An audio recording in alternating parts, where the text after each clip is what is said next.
Hey everybody, it's Tatiana with Back to Fact. So today's Sunday, July 14th. I decided to sleep in a little bit, and when I woke up and checked social media, people were really keyed up. From my lefty friends, I was seeing posts and tweets saying, "You didn't know Donald Trump was a racist? Duh." I wasn't seeing much from my righty friends, so of course I went to Twitter and saw what he had tweeted. So here's the tweet by the president, July 14th, 2019, at Real Donald Trump.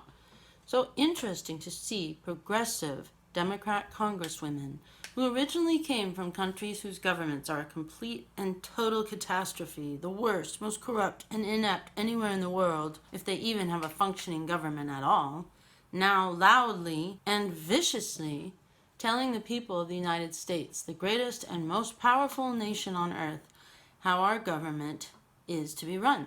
Why don't they go back and help fix the totally broken and crime-infested places from which they came? Then come back and show us how it is done. These places need your help badly. You can't leave fast enough. I'm sure that Nancy Pelosi would be very happy to quickly work out free travel arrangements. This set off an absolute firestorm. I don't have to tell you. Alexandria Ocasio-Cortez replied and said, "You can't accept the fact that we don't fear you, Mr. Penguin." They talked to him like they would a supervillain. I can completely understand why this is such a lightning rod issue, as much as I lament that it happened, and I feel like it's just another distraction for us. So, you got the left and you got the right. The establishment left watches the corporate media. The far left and progressives watch Democracy Now! And read The Intercept. The right watches Fox News and reads the Wall Street Journal editorial page, right? So what the right is thinking is the grand debate of this election is about socialism. We will never be a socialist country, Trump says at the State of the Union. We will never be like Venezuela. And then you have liberals saying, stop using Venezuela. We want to be like Sweden or Denmark. When people on the right maintain that Denmark and Sweden are not socialist countries, government has not bought the means of production. I spent some time voting Democrat for about 10 years. This was in direct response to the Iraq War, and my main reason for doing so was because I don't like lies.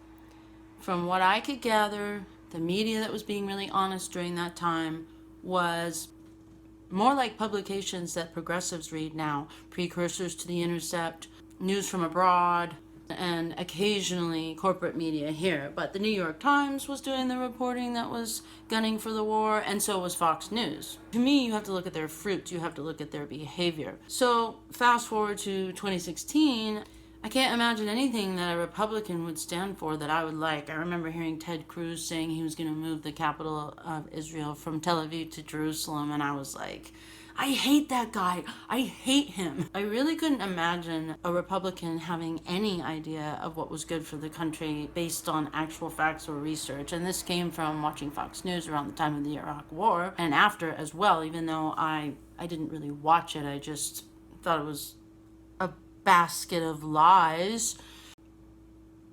I think Fox News has evolved. I think they're right about some things. So conservatives and libertarians are very concerned about socialism in this country, which sounds laughable, right? Because all that those on the left want is just for families and Americans to have a decent job, make good money, and not to be working just to survive. Well, this is what I always thought. Before I started looking a little bit further into Republicans and their arguments, I thought that they were simply cruel and inhumane and did not know what it was like to be the working poor. Over the years, I've gotten to know a lot more Republicans, and I'm seeing that they're the ones who make the jobs, who create the jobs. They're the ones who have that thrust, that creative thrust and entrepreneurial thrust. And that there's a lot of information that we don't have about why our country is the way that it is, because each side is blaming the other. Why am I saying all this? Because this series of 3 tweets is not just a misstep by Donald Trump. it's probably a very calculated step to reach out to people who are very concerned about socialism and about progressive tinkering in the economic engines of countries, which then results in very little opportunity, very little incentive, not good jobs. Add globalism to the mix, which is not necessarily a left-wing idea, and you really have problems in countries that are suffering from the weight of all of the ways that the government slows down the entrepreneurialism of its citizens. What I find too is that people who hate Republicans often talk about what jerks they are and they're greedy. And it's interesting because very rarely do they distinguish between corporations and small business. You know, it seems like whenever a new president gets in office, they talk about how they're going to help small business, and then it doesn't seem like they ever do. Is it because they don't have a concerted voice?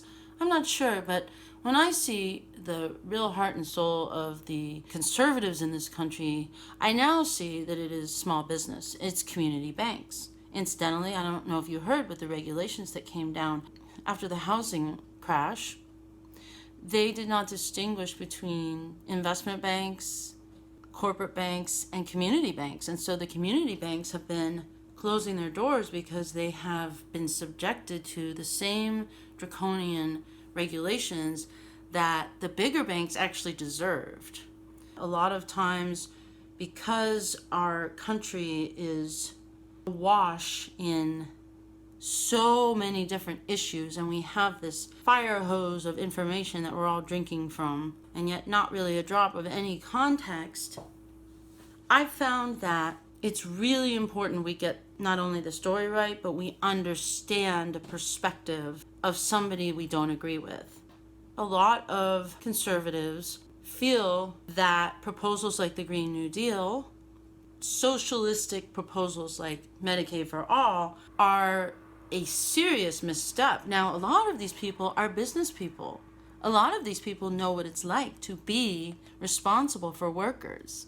They may not be perfect, but they sure as heck do not think that tinkering and more government is the way to go. Everyone who did not think this tweet was that big of a deal, that's where they're coming from. Progressive Democrat congresswomen, or otherwise known as the Squad, which I didn't even know about until today.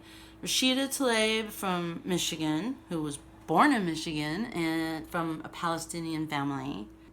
Alexandria Ocasio-Cortez, who was born in New York to Puerto Rican parents. Plus Ilhan Omar, the only one not born in this country, who is from Somalia and now is obviously a U.S. citizen. And then Ayanna Pressley, also from New York, but I think born in Ohio. For a long time, I felt like fear of socialism was really misguided, manufactured controversy. I still don't think socialism is as big of a threat as some people think, but I do think that the way the press reports about it is disingenuous. We tend to gloss over the roots of a lot of our problems, including healthcare costs, a lack of good jobs, instead of going to the root cause, which is, turns out, globalism, keeping wages down abroad. The corporations in the United States, the multinationals, they lobby with the State Department for us to help keep labor conditions in their favor, which includes very, very low wages, like incredibly, horrifically low wages around the world. Do you see how intent is important when interpreting somebody's words? A lot of those on the right feel that the new representatives in Congress are not grateful to be here, that they aren't loyal to the United States because maybe they support Colin Kaepernick. I mean, who knows? But when somebody gets into their head that an immigrant is coming and just expects to have great medical care, social safety net in place, child tax credit, excellent emergency room, baby delivery, that they don't like America. Something that I don't know if you can really prove, but it is definitely a prevailing notion. And so feeling like these four ladies represent immigrants who don't necessarily have an allegiance to the United States, they would tell somebody to go back where they came from because they feel like they don't really love America. Whether it's true or not, This is a prevailing notion. If you look at it this way, you can understand why your family member or your friend would be totally fine with this tongue-in-cheek tweet, which, by the way, Twitter is really the snarkiest place on earth. So I'm done. I hope you understand what I'm trying to say. It makes me very sad, though, to see how different people really do approach in politics, my industry, journalism, and in love. People use words that mean very different things to other people. And so you've got the speaker and you've got the listener. And the interpretation in between there causes a ton of problems. So you don't have to like Trump, but you should be able to talk to your friends and family about why they do and why they're not triggered by him and why they think that he can solve these problems in the inner cities and why they think that he's fighting for them. Thanks a lot for listening. Bye-bye.